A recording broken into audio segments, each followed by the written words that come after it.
So this is a very interesting rumor, and I don't hate it. I actually don't hate it. It is Hailey Van Lith to Atlanta. So look, the one thing I will say is I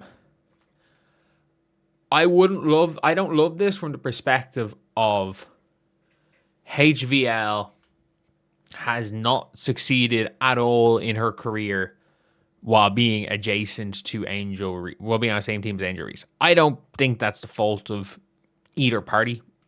It's just from an observation point of view.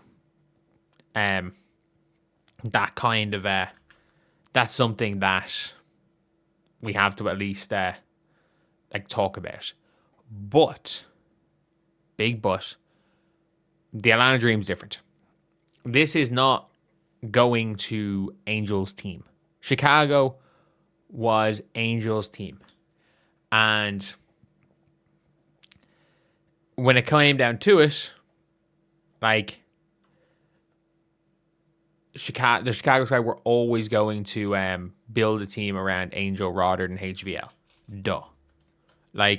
Obviously. Hailey Van Lith was not a priority whatsoever in Chicago. But I do feel like the offensive system in Atlanta is pretty okay for HVL.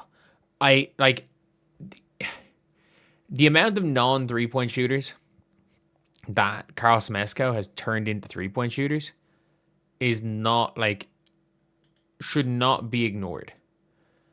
Carl Semesco has turned a lot of non-shooters into shooters. And you've now got a situation where HVL has had some good shooting games. She's actually shooting 50% on the year for from the from the 3-point line. So that kind of helps. And she can create her own shot. She has the ability to create her own shot. And I get it. Some people don't don't love HVL. And I kind of get it. As a player, there's not that much defense and there's a big defensive team. But she doesn't project to be that much worse than I don't know. Does she project to be that much worse than a Pow Pow in defense? Do you think under Carl Semesco she can at least become a Pow Pow? Maybe. But I just think she's shown enough that she is that she's absolutely a WNBA player. And I think in general that that in a lot of cases should be enough to be on a team. I think some Atlanta fans are definitely. It makes zero sense. Oh, hell no. Imagine scary hours. Angel HVL Shaq Go Udell said that last year. I hope HVL, that being said, I will not be State of Georgia. I'll be safe. Small, inexperienced guard who can't defend. Pow's not a point guard. And that's just for me is one of these things where I'm I get it. People are oh, HVL is not a point guard. But she's a modern basketball point guard. I think that she absolutely has the ability to play a Carl Semesco system point guard. And I think it does fit. The Atlanta Dream could be a suitor for HVL.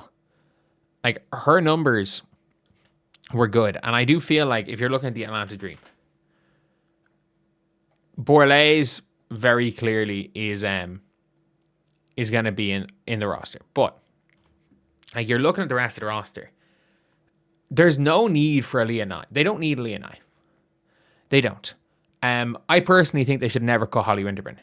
But HVL is better than Holly Winterburn. And I don't think they should have ever cut Holly. There's no need to have a Leonai on the floor. She's averaging 0.0 points per game. In fairness, she's only played garbage time. She has not registered a single stat. She has not registered a single stat.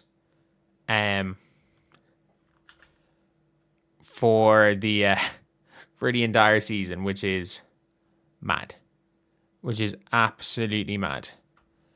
That being said, like, she just doesn't bring anything. Yeah, she can shoot the ball. There was an idea of her being a certain type of player, but I'm like, I just don't love it. I still think Pau Pau's not really a point guard. I think she can play there. I don't think Borlase is a point guard. I don't think bringing in HVL is a bad idea. I really don't. Like, I think this could be one of these things where Smesco gets the best out of her. And in fairness to Carl Smesco, outside of, have there any players that have really struggled under Carl Smesco other than like Shitori Walker-Kimbrough? Am I right in saying Walker-Kimbrough's probably the only player that has like actively like struggled under Carl Smesco? Like, Shitori Walker-Kimbrough averaged 1 point per game. But yeah, it is. This could be a very interesting signing, because if they pull this off, that it's more firepower.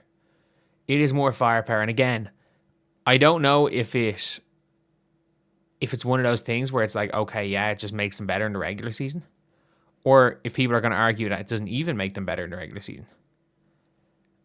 But still, I would take a swing at this. Like the Aaliyah situation, I don't think Aaliyah is going to be anything. And I think you might as well try. You might as well try to see what a HVL experiment looks like. Because there's too much talent to stick to a team, to stick to players that just aren't going to do anything. Like, you don't want to be the Indiana Fever when you're doubling or tripling down on Damiris Dantas for I don't know what reason. Like, I have zero idea why they are tripling down on Damiris Dantas. But obviously they are. And you don't want to be that. Like, if something's not working out, especially if a player's on a non-guaranteed deal, you try to find players on the margins that are going to help you. And I feel like that's what they tried to do with Leonai. But I think HVL is a better option. I really do. Do I think it's a perfect fit? No. Do I think she's a better option than Leonai, who has shown nothing up to this point? Yeah. I do. Like, Leonai has shown like, she's won a ring. But like, you see real teams, they look for archetypes of players that can help winning. They don't just say, oh, this player won a championship with this team in this year, therefore they're a winner and we're going to sign them. Like, smart teams don't act like that. And in defense of the Atlanta Dream, a pretty damn smart team, it seems. But anyway, yeah, that is the video. See you guys.